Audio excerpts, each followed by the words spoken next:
A very warm welcome to this conversation with Mary Devine, who is the president at EMCC Luxembourg and an accredited coach. And my name is Christina Clark, and I'm your host for this series of videos about the EMCC Luxembourg's guidelines for those selecting and buying coaching, mentoring, and supervision services. And in this video, we're going to be talking about the role of team coaching in organizations. And Mary, a huge warm welcome to you. Thank you, Christina, and good morning. And big thank you to you for creating these videos for us. My pleasure. So Mary, I'd love to start off by asking, as a coach, what kinds of topics and issues can support teams within organizations? Well, I quite like David Klattbach's short definition of team coaching, which is to enable teams to improve performance, to make things happen faster, and to make things happen differently.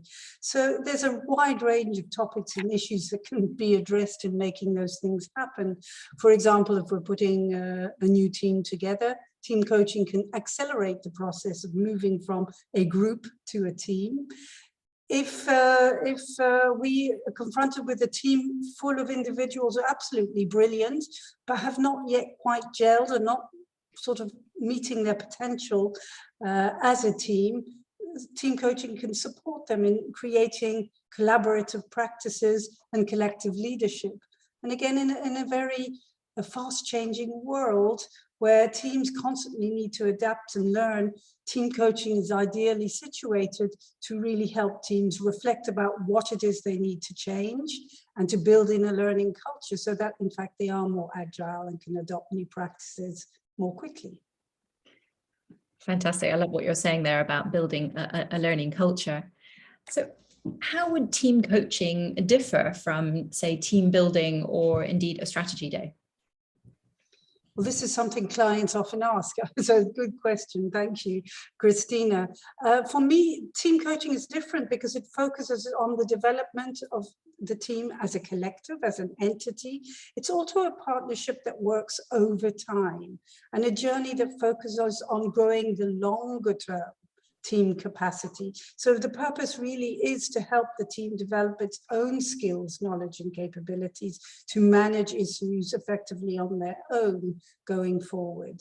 So while team buildings, for example, focus on one aspect of team functioning, interpersonal relationships, this is a side benefit often from team coaching, and just focusing on that area doesn't reliably improve team performance. And of course, strategy days can be useful, one-off events can be useful, but they lack the requisite follow-up to really make a difference. So if we're aiming at thinking differently, being different, behaving differently, it happens over time with feedback, with practice, and with support. And that really is where team coaching can come into its own.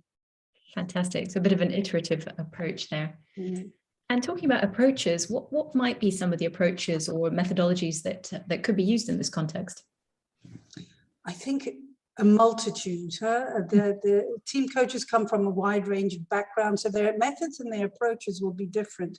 However, no matter their philosophy or approach, there will be certain things that they will do within a team coaching process. They will spend quite a bit of time in what I call the inquiry and discovery stage, the purpose of which is really to assess where is the team now. And once that's been discussed with the team, a development plan or journey can be co-created with the team with the different types of meetings, interventions, reviews necessary to complete the journey. So when selecting a team coach, I think it's important to know about their approach and their philosophy and see that within your organizational culture there's a fit. But more importantly, I would just ensure that my team coach has a good knowledge of group and team dynamics, a good awareness of the differences between groups and teams, be familiar with systems theory, and of course have a high level of experience and knowledge in the coaching arena. And if I'm an organizational sponsor, what might I expect from a team coach?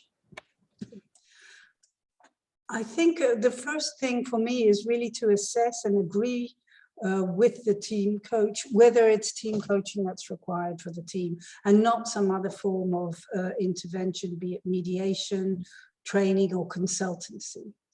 I think a team coach would also pay particular attention to contracting because it's more complex than in one-to-one coaching. Because in addition to contracting with the sponsor and the team leader, you're also contracting with the team itself and each of the individual members. So in terms of contracting, I think it's quite useful to contract in these two stages. First, contract around the discovery and inquiry phase, so that once that team assessment of where we are now has taken place, it's been discussed with the team is in a better place to see what their development journey could entail and whether in fact it's motivated and ready to embark on that journey. And then the second stage of contracting is really around the development of the plan, the coaching journey itself, and what it will look like, how progress will be reviewed, and of course, importantly, how the team coaching will be evaluated along the journey, but also at the end. So I think the sponsor should expect as well that the team coach engages in supervision and that indeed their supervisors are specifically qualified and experienced in supervising team coaches. And of course, team coaches who are members of professional organizations and have accreditations in team coaching will necessarily be committed to doing so. Absolutely. Well, Mary, thank you so much for sharing these pearls of wisdom with us here today. Much appreciated. It's been my pleasure. Thank you, Christina.